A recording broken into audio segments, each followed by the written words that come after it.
जय हिंद दोस्तों। आज हम पढ़ेंगे समास। समास के बारे में हम देखते हैं कि समास, ठीक है, समास होता है समस्त पद।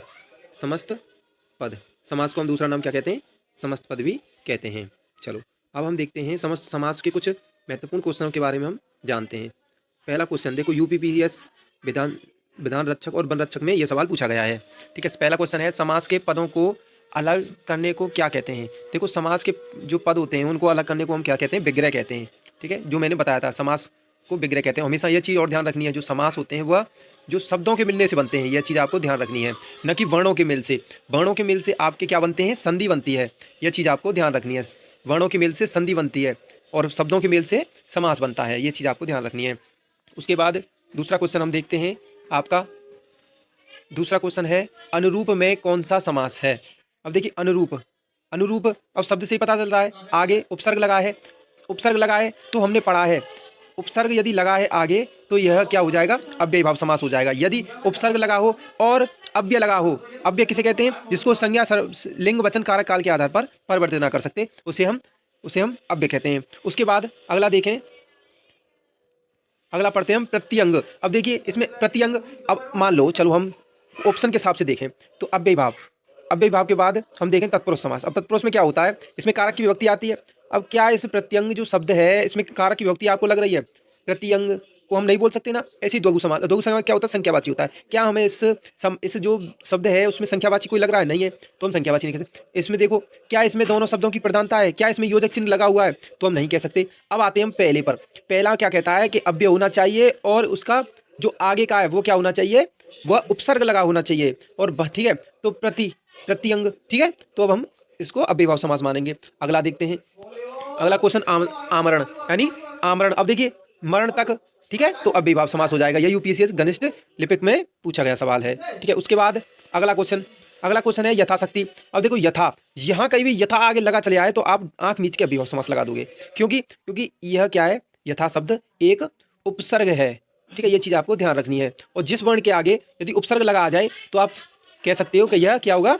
अव्ययीभाव समास हो जाएगा। उसके बाद अगला देखें तो अगला शब्द आपका भीष्म पितामह ने आजीवन, आजीवन। अब देखो, आजीवन में आगे लगा है। अब मैंने क्या बताया था कि यदि किसी शब्द में उपसर्ग लगा आ जाए, अब जीवन एक मूल शब्द है भाई, मूल धातु है, मूल शब्द बन गया ना जीवन, तो मूल शब्द के आगे जो लगे आएगा वो क्या कहलाएगा?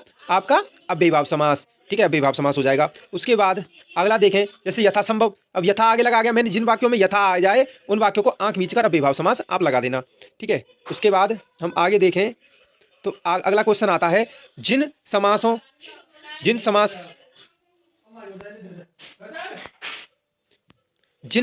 को पूर्व पद प्रधान होता है उन्हें कौन सा समास है? अब देखिए, पूर्व पद क्या होता है? पूर्व पद होता है पहला पद। और उत्तर पद क्या होता है? उत्तर पद होता है बाद वाला पद। यह चीज़ आपको पता होनी चाहिए। ठीक है, हाँ, उत्तर पद में आपके तत्पुरुष समास आपका उत्तर पद प्रदान होता है। और जो पूर्व पद आपका अव्ययीभाव समास होता है। यह चीज़ आपको ध्यान रखनी है। यदि आपसे उत्तर यदि आपसे आ जाए कि उत्तर पद प्रधान होता है तो उसमें आप क्या लगाओगे? उसमें आप तत्पुरुष समास लगाओगे। और यदि आ जाए आपका पूर्व पद प्रधान या पहला पद प्रधान तो आप आंख मीच के आप अव्ययीभाव समास लगा दोगे। उसके बाद हम अगला देखें तो अगला कहता है प्रतिमान। प्रति शब्द लग गया। देखो, अब ये क्या है? प्रति एक उपसर्ग है और मान एक अलग मूल शब्द है, तो हम कह सकते हैं यह अव्ययीभाव समास होगा। उसके बाद अगला क्वेश्चन, रातों रात। हाँ, ये अव्ययीभाव समास में एक चीज़ और ध्यान रखनी है, यदि समान शब्द आ जाएं, जैसे दिन दिन, दिन दिन, ठीक है, और जैसे रात रात, रात रात, ठीक है, सेम शब्द आ जाएं तो हम कह सकते हैं अव्ययीभाव समास होगा। हाँ, अब आप इस कंफ्यूज मत हो जाना कि द्विगु समास होगा। आप द्विगु समास भी इसको लगा दोगे, पर द्विगु समास गलत हो जाएगा। क्यों? क्योंकि द्विगु समास में दोनों जो पद होते हैं वो क्या होते हैं? वो प्रधान होते हैं। दोनों पद क्या होते हैं? प्रधान होते हैं। लेकिन अव्ययीभाव समास में दोनों ही समान आएंगे शब्द। ठीक है, ये चीज़ आपको ध्यान रखनी है। उसके बाद सरासर में कौन सा समास है? सरासर में आपका अव्ययीभाव समास है। उसके बाद अगला क्वेश्चन देखते हैं। अगला क्वेश्चन, धीरे धीरे का समास।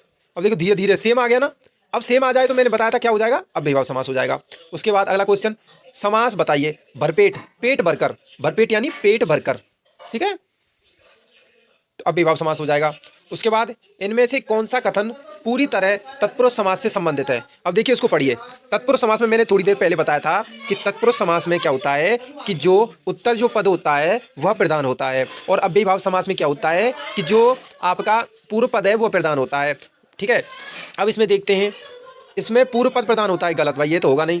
इसमें पूर्व पद संख्यावाची, संख्यावाची आपका मैंने बता ही दिया। संख्यावाची कौन सा होता है? द्विगु समास होता है।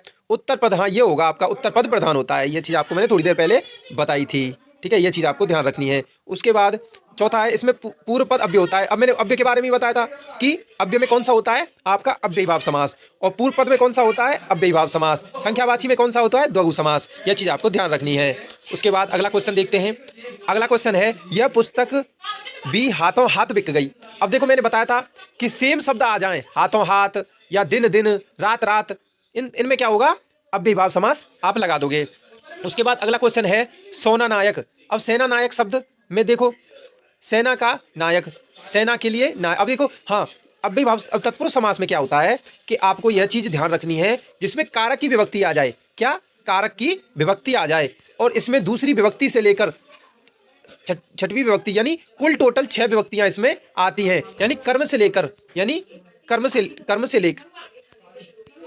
से लेकर अधिकरण तक। ठीक है, विभक्तियां इसमें आती हैं। इसमें कर्ता कारक और विस्मय आदि बोधक जो होता है वह नहीं आता है। ठीक है, इसमें आपको ध्यान रखना है। उसके बाद अगला क्वेश्चन देखते हैं हम, राजकुमार। अब देखिए राजकुमार शब्द राजा का कुमार। ठीक है, तो हम तत्पुरुष समास लगा देंगे। जिस शब्द में विभक्ति का लोप हो उसको, कारक की विभक्ति, किसकी? कारक की विभक्ति का लोप हो, उसमें आंख मीच के कौन सा लगा देंगे हम?